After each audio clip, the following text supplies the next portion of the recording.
student, today we have learned class 7 science chapter number 4 heat and temperature। ये ना heat and temperature chapter का ना part 3 है। Part 1 में ना हम लोगों ने ना टेम्परेचर के बारे में पढ़ा था और उसे कैसे मेजर करते हैं और कन्वर्जन फार्मूला के बारे में पढ़ा था। ठीक है, पार्ट 2 में हम लोगों ने ना हीट को समझा था और हीट में हम लोगों ने समझा था कंडक्शन को। इस सेशन में ना इस वीडियो में हम लोग कन्वेक्शन के बारे में समझेंगे। कन्वेक्शन क्या होता है, कैसे काम करता है ना, उसके बारे में समझते हैं। तो स्टार्ट करते हैं। Convection, heat transfer in which heat is carried from hotter part of a substance to its colder parts by the actual movement of hot particles is called convection। देखिए क्या होता है, आपको थोड़ा समझाया जा रहा है। हीट ट्रांसफर इन विच, ऐसा हीट ट्रांसफर जिसमें हीट इज कैरिड, हीट जो होता है ना कैरिड होता है from hotter parts of a substance to its colder parts, hotter part of substance से कोल्डर पार्ट्स में by the actual movement of the hot particles. कैसे ट्रांसफर होता है हीट हॉटर पार्ट से कोल्डर पार्ट्स में, actual movement of the hot particles, मतलब कि इसमें जो पार्टिकल्स होते हैं ना वो मूव करते हैं, मतलब हॉट पार्टिकल्स क्या करते हैं, मूव करते हैं। इसी को हम बोलते हैं कन्वेक्शन। तो देखिए जैसे कि ना हम लोग अभी एक एक्टिविटी समझेंगे ना तो उसमें आप लोग अच्छे समझ में आएगा कि कैसे होता है, काम कैसे करता है। तो देखिए एक एक्टिविटी 4 है ना, इसे पहले समझते हैं। देखिए क्या होता है ना, ये एक बीकर है ना, इसमें क्या रखा गया है, वाटर रखा गया है, समझ लीजिए ना, वाटर रखा गया है।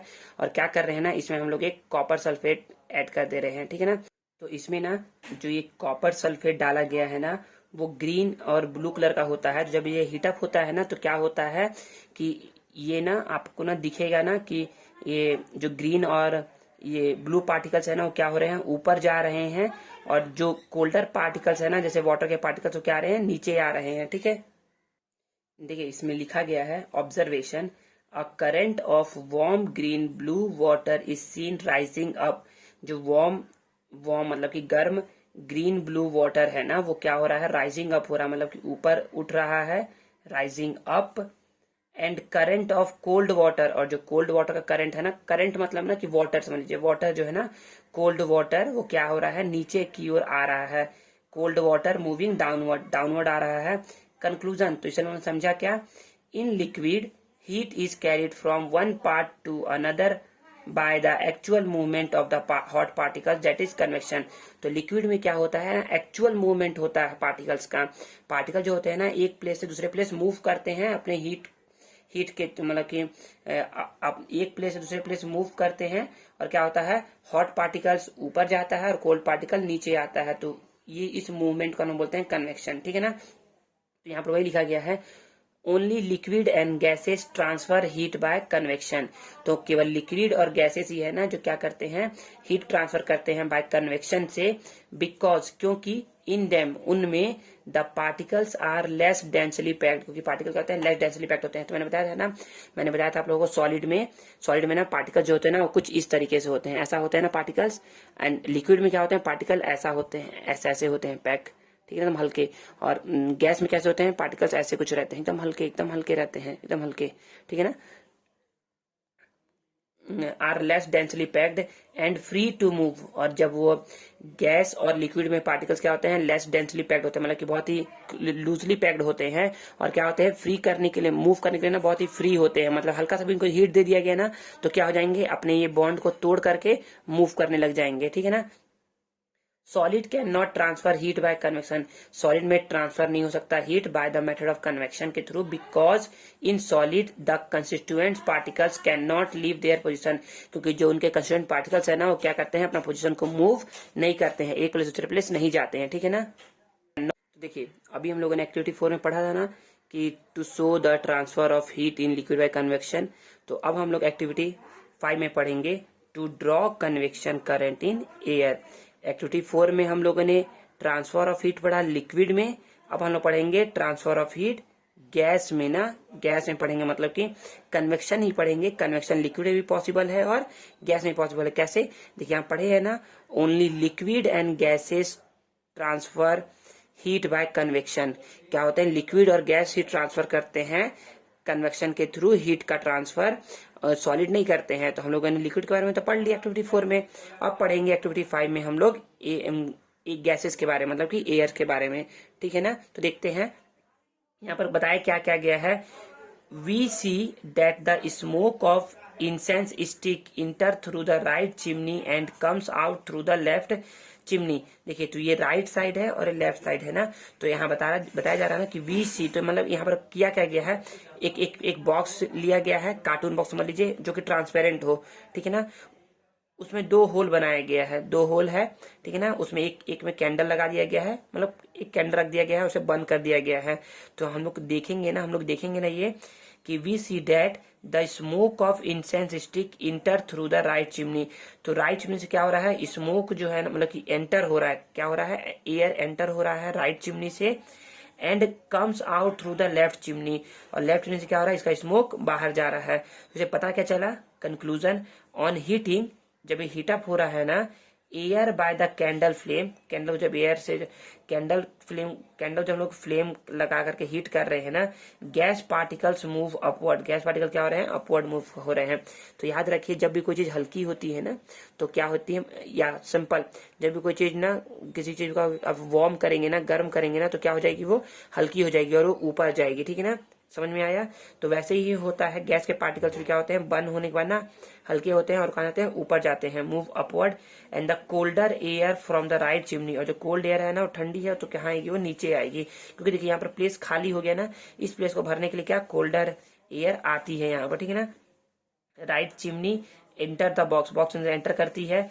10 convection currents are set up in gases and gases transfer heat by convection. तो गैसेस में जो ट्रांसफर होता है हीट का, वो कैसे होता है, कन्वेक्शन के थ्रू होता है, ठीक है ना। समझ में आया। अब हम लोग पढ़ते हैं uses of convection current. Convection current का क्या क्या यूज है। तो फर्स्ट है convection current in the ocean water. Convection current का यूज कहाँ है, ओशन वाटर में। कैसे है समझते हैं। तो समझते हैं, the ocean water near the equator gets heated by the direct sun rays. जो ओशन वाटर है ना नियर द इक्वेटर के, तो मतलब देखिए, जो हमारा अर्थ है ना, उसमें ना जो सबसे बीच बीच का पार्ट, मतलब कि समझ लीजिए कि ये अर्थ है हमारा, ठीक है ना। वैसे करके एक लाइन यहाँ से पास हुआ है अर्थ के बीचों बीच से। ये लाइन पास नहीं हुआ है, हम लोगों ने एज्यूम किया है अपने लिए, मतलब अपने समझने के लिए, कि यहाँ पर क्या है, इक्वेटर है। क्या है यहाँ पर, इक्वेटर है। तो इस इक्वेटर के पास का जो ओशन वाटर है ना, वो क्या होता है, हीटेड होता है डायरेक्ट सन से, ठीक है ना। तो यहाँ पर वही बताया गया है, the ocean water near the equator gets heated by the direct sun rays, ठीक है ना। एज अ रिजल्ट, इससे होता क्या है, as a result the ocean water in this region become hotter. तो इससे होता है ना कि ओशन वाटर जो रहता है ना, ओशन वाटर जो रहता है, नियर ओशन वाटर जो रहता है ना, क्या होता है, हॉटर होता है एंड लाइटर। मैंने अभी बताया था ना कि जब कोई भी चीज ना लाइट होगी ना, तो क्या होगी, जब कोई भी चीज वार्म होगी ना, तो लाइट होगी, और लाइट होकर कहाँ उठेगी, वो ऊपर उठेगी, ठीक है ना। The ocean water in the polar region is colder and therefore denser. और वही जो ओशन वाटर है ना, वो पोलार रीजन में ना क्या होती है, कोल्डर होती है, क्योंकि वो ठंडी है। ठंडी है मीन्स वो नीचे रहेगी ना, तो डेंस रहेगी, ठीक है ना। डेंस मतलब कि बहुत ही ज्यादा अमाउंट में रहेगी, कम प्लेस में ही, ठीक है ना। Being lighter the warm water start flowing on the surface of ocean. तो क्या है, जब वो लाइटर हो जाती है ना, तो जो वार्म वाटर है ना, स्टार्ट फ्लोइंग करने लगती है on the surface of ocean, ocean के सरफेस पर, ठीक है ना। From the equator equatorial region of the polar region. तो कहां से कहां तक, देखिए, वो सरफेस जो फ्लो करती है on the surface of ocean from the equatorial region to the polar region. अब देखिए, मैं बता रहा हूँ ना, यहाँ समझने की कोशिश करिएगा। कहाँ, देखिए यहाँ बताते हैं ना, समझिए ना कि यहाँ पर ना ओशन, यहाँ पर ना ओशन है, ठीक है ना, और यहाँ पर क्या है, पोलार रीजन है, पोलार है ना। देखिए यहाँ का जो एयर है ना, वो क्या है, वार्म हुआ है, और वार्म होकर क्या हो गया, लाइट हो गया है वो, ठीक है ना। तो लाइट होकर के वो ऊपर आएगा ना, सभी एयर लाइट होकर के ऊपर आएंगे। और यहाँ का जो एयर है ना, वो क्या है, कोल्ड है, और कोल्ड होकर क्या हो गया, वो डेंस हो गया है, ठीक है ना। तो क्या होगा ना, जो जब ये ऊपर आएगा ना, तो ये प्लेस तो खाली हो गया, खाली रहेगा ना। देखिए, जब ऊपर चले जाएगा तो ये प्लेस खाली हो जाएगा। तो इस प्लेस को फिलअप करने के लिए ना एक कोल्डर एयर इधर आते हैं और लाइटर इधर जाते हैं, ठीक है ना। तो ये यही बताया गया है। Being lighter the warm water start flowing on the surface of ocean, surface of ocean पे क्या कहते हैं, फ्लो करने लगती है from the equatorial region to the polar region, equatorial region से पोलार रीजन की तरफ। And the cold water start flowing, और जो कोल्ड वाटर है ना वो फ्लो स्टार्ट करती है from the polar region to the equatorial region below the surface of ocean. मतलब कि ऊपर में तो आपका ऊपर साइड ना आपका वार्म वाटर रहेगा और नीचे साइड कोल्ड वाटर रहेगा, समझ में आ गया ना। ऊपर में कोल्ड वार्म वाटर और नीचे में कोल्ड वाटर। वार्म वाटर ऊपर में क्यों, क्योंकि वो लाइटर है, वो हल्की है तो ऊपर में, और कोल्डर नीचे में है, वो भारी है और डेंस है तो नीचे में रहेगी, ठीक है ना। यही बताया गया है। Such flow of ocean water from ocean current, और इसी से क्या होता है ना, ओशन करंट फॉर्म होता है, ठीक है ना। Ocean current help in maintaining the ocean temperature, जिससे क्या होता है ना, ओशन का टेम्परेचर मेंटेन रहता है। ओशन करंट से ओशन करंट हेल्प करता है मेंटेन करने में ओशन का टेम्परेचर, ठीक है ना। समझ में आ गया ना। नेक्स्ट पढ़ते हैं convection current in air of the room. अब रूम में कैसे होता है तो समझते हैं इसको। देखिए, breathing air by the people living in a room increases the percentage of moisture and carbon dioxide in the air. देखिए, breathing by the people living in a room, ठीक है ना, जो भी लोग रह रहे हैं ना किसी भी रूम में, वो जब ब्रीथ करते हैं ना, ब्रीदिंग मतलब कि सांस लेते हैं और सांस छोड़ते हैं ना, तो उससे क्या होता है, इंक्रीज होता है percentage of moisture and carbon dioxide in the air. क्या होता है, इंक्रीज होता है मॉइस्चर में and carbon dioxide in the air में, ठीक है। Moreover the air gets warm, जिससे क्या होता है, एयर वार्म हो जाता है, ठीक है ना। जब बहुत लोग एक जगह रह जाते हैं ना, देखे होंगे ना किसी रूम में या किसी हॉल में, तो वो आप लोगों को गर्मी लगने लगता है ना, क्यों लगता है, क्योंकि इसी रीजन से, ठीक है ना, क्योंकि ना मॉइस्चर और कार्बन डाइऑक्साइड क्या होते हैं, इंक्रीज हो जाते हैं एयर में, ठीक है ना।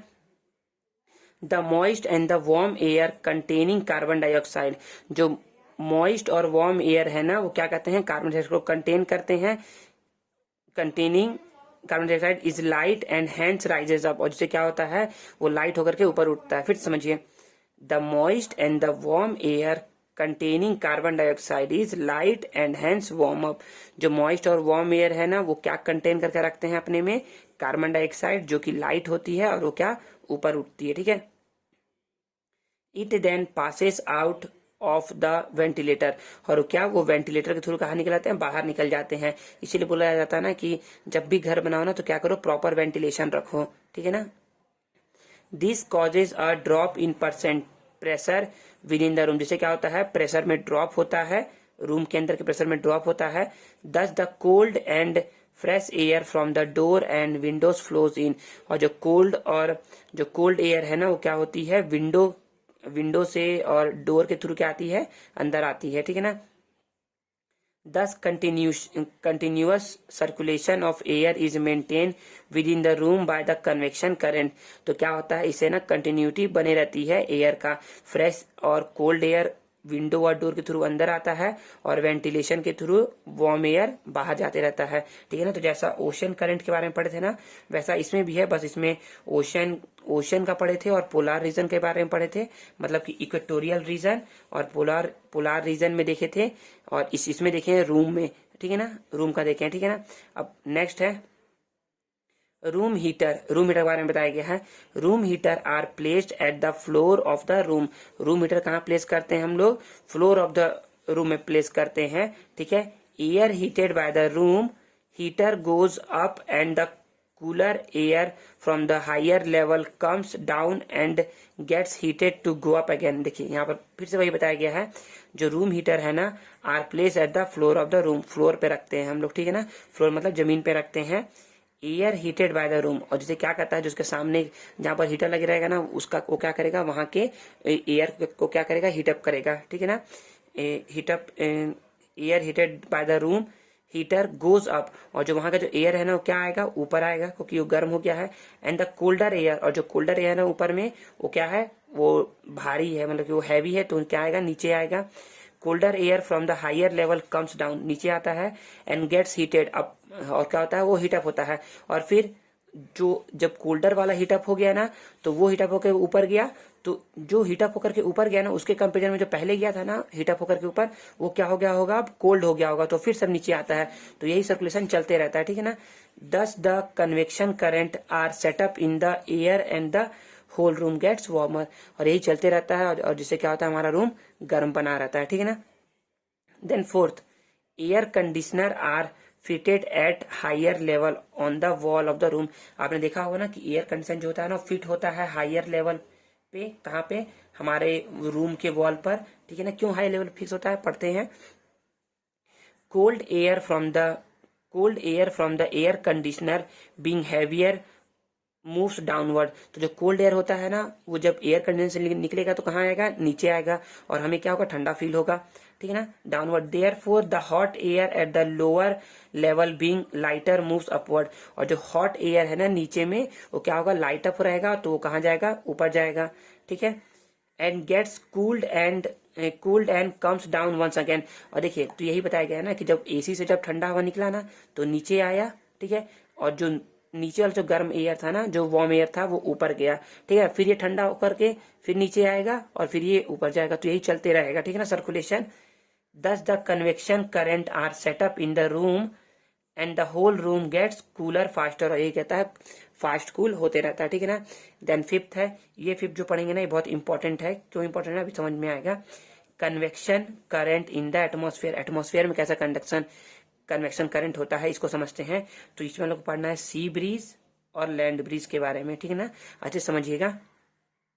सी breeze and land breeze are actually convection current. ये क्या है, दोनों कन्वेक्शन करंट है। ड्यूरिंग द डे के टाइम में the land warm up more than C.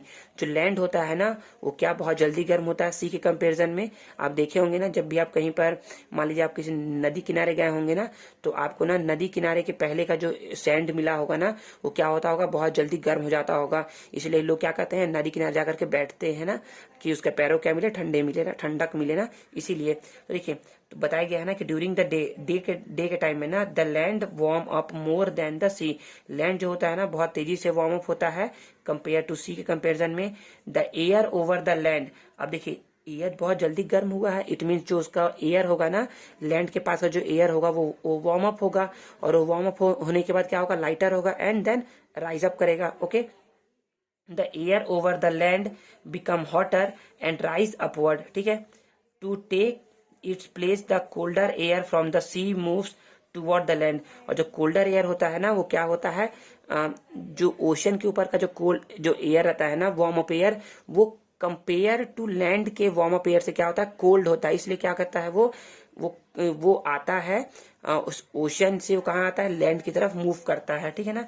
This convection current from the sea, ये जो कन्वेक्शन करंट है ना वो फ्रॉम सी टू लैंड होता है, इसीलिए इसको सी ब्रिज बोलते हैं। सी टू लैंड हो रहा है ना इसलिए इसको सी ब्रिज बोलते हैं। समझते हैं इसको फिगर से तो ज्यादा समझ में आएगा। देखिए जिसे भी नहीं समझ में आया ना उसे अभी फिगर देख के ना बिल्कुल अच्छे समझ में आ जाएगा।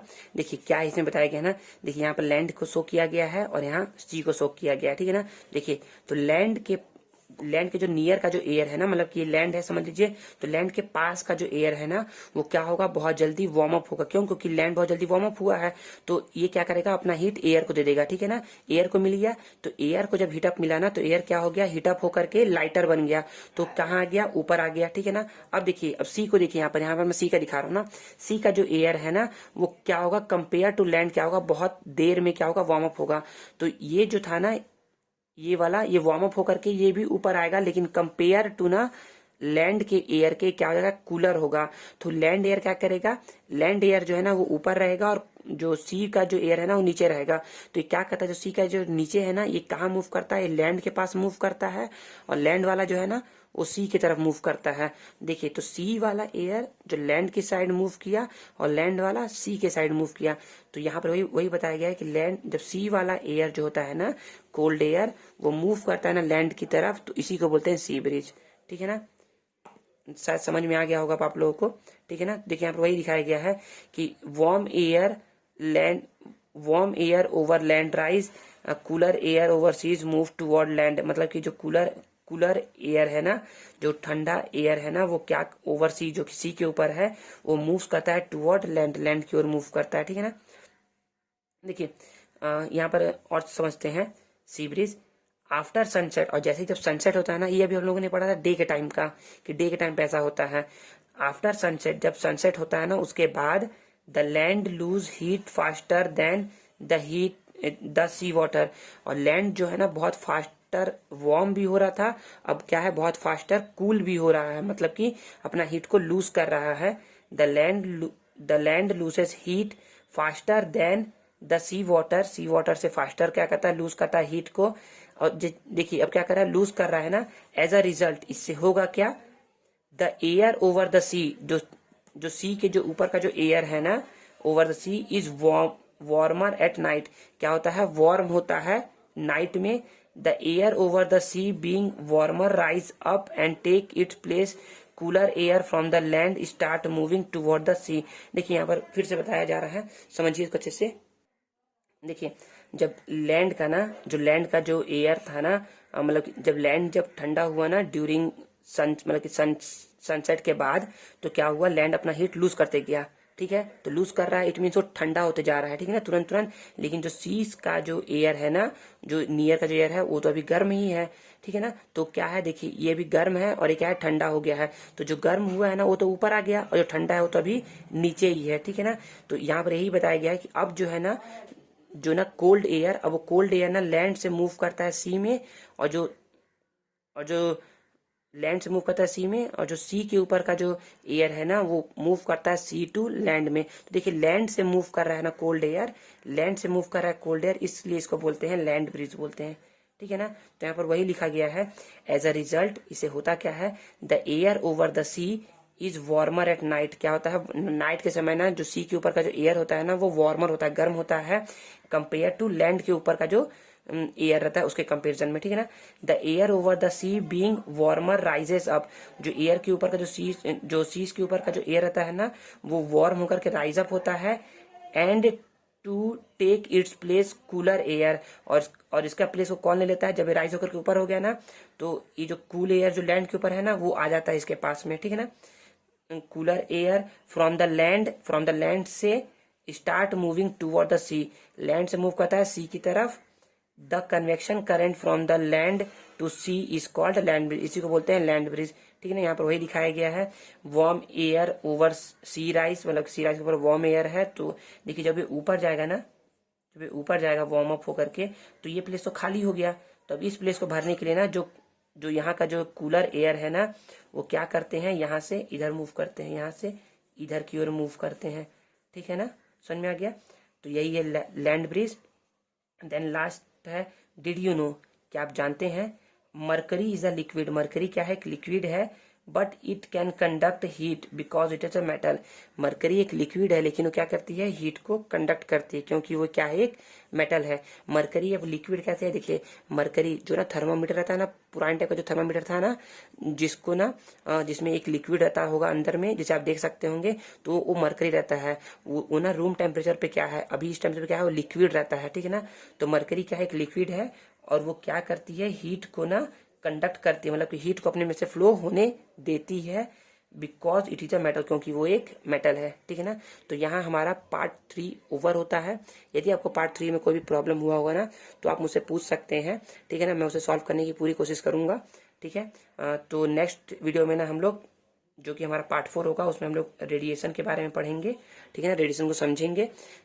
यदि कुछ भी प्रॉब्लम होता है तो मुझसे पूछिएगा, ठीक है। मिलते हैं नेक्स्ट वीडियो में, तब तक के लिए गुड बाय, थैंक यू।